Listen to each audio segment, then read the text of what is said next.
নমস্কার বন্ধুরা, পিঙ্কি কিচেনে সবাইকে স্বাগত। আজ তোমাদের সাথে শেয়ার করব সজনে ডাঁটার একটা সুস্বাদু নিরামিষ রেসিপি। তার জন্য দেখো, এখানে আমি সজনে ডাঁটা ছোট ছোট করে কেটে নিয়েছি। আর কেটে নিয়েছি আলুগুলো লম্বা আকারে পাতলা করে একটু কেটে নিয়েছি।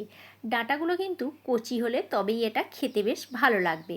যেগুলো মোটা হয়ে যায় সেই ডাঁটায় কিন্তু এটা ভালো হবে না। গ্যাসের মধ্যে কড়াই বসিয়ে দিয়ে কড়াইয়ের মধ্যে দিয়ে দিলাম সামান্য পরিমাণে একটু সরিষার তেল। তেল খুব ভালোভাবে গরম হয়ে গেছে। এবারে তেলের মধ্যে দিয়ে দিলাম কেটে রাখা আলুটা ভাজার সময় সামান্য পরিমাণে একটু হলুদের গুঁড়ো দিয়ে দিলাম। হলুদের গুঁড়োটা দিয়ে আলুটা ভেজে নেব।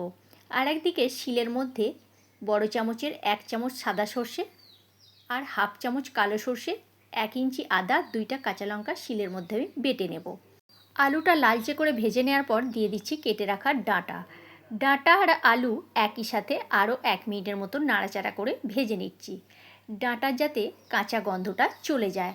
আর খুব বেশি কিন্তু ডাঁটাটা ভাজাও চলবে না, তাহলে ডাঁটাটা শক্ত হয়ে যাবে। ডাঁটা আলু ভেজে তুলে নিলাম। এবারে ওই তেলের মধ্যে দিয়ে দিলাম সামান্য একটু কালো জিরে আর দিয়ে দিচ্ছি হলুদের গুঁড়ো।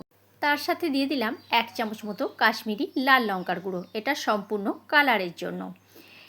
ফোড়নটা ভেজে নিয়ে এবারে দিয়ে দিলাম বেটে রাখা আদা সর্ষে বাটাটা দিয়ে সামান্য পরিমাণ একটু জল দিয়ে মশলাকে খুব ভালো করে কষিয়ে নিতে হবে, যাতে করে মশলার কাঁচা গন্ধটা চলে যায়।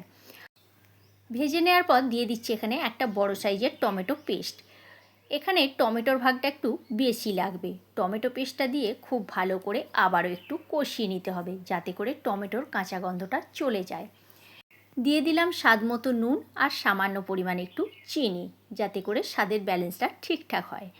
নুন আর চিনিটা দিয়ে খুব ভালো করে মশলাকে কষিয়ে নিতে হবে। দেখো মশলার কালারটা কত সুন্দর এসেছে। এবারে এই পর্যায়ে দিয়ে দিচ্ছি ভেজে রাখা ডাঁটা আর আলুটার সাথে আবারও মশলাকে 2 থেকে 3 মিনিটের জন্য আমি কষিয়ে নেব। অনেক সময় তোমরা ভাবো সর্ষে ভাজলে তিতো হয়ে যায়, কালো সর্ষে দিলে তিতো হয়ে যায়। যখন বাটবে তখন কাঁচা লঙ্কা নুন দিয়ে বাটবে, তাহলে কিন্তু তিতো হবে না। মশলার সাথে খুব ভালো করে ডাঁটা আর আলু কষিয়ে নিয়ে দিয়ে দিলাম সামান্য পরিমাণে একটু জলটা দেওয়ার পর এবার একটা ঢাকনা দিয়ে ঢেকে দিচ্ছি 4 থেকে 5 মিনিটের জন্য।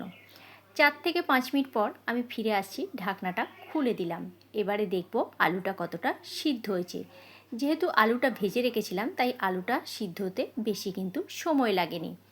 আর আলু যখন কাটবে তখন কিন্তু এইভাবে পাতলা করেই কাটবে, তাহলে তাড়াতাড়ি সিদ্ধও হয়ে যাবে। এই রেসিপিটা গরম ভাতের সাথে অসাধারণ খেতে লাগে বন্ধুরা। একবার হলেও এই রেসিপিটা ট্রাই করে দেখো, আশা করছি ভালোই লাগবে।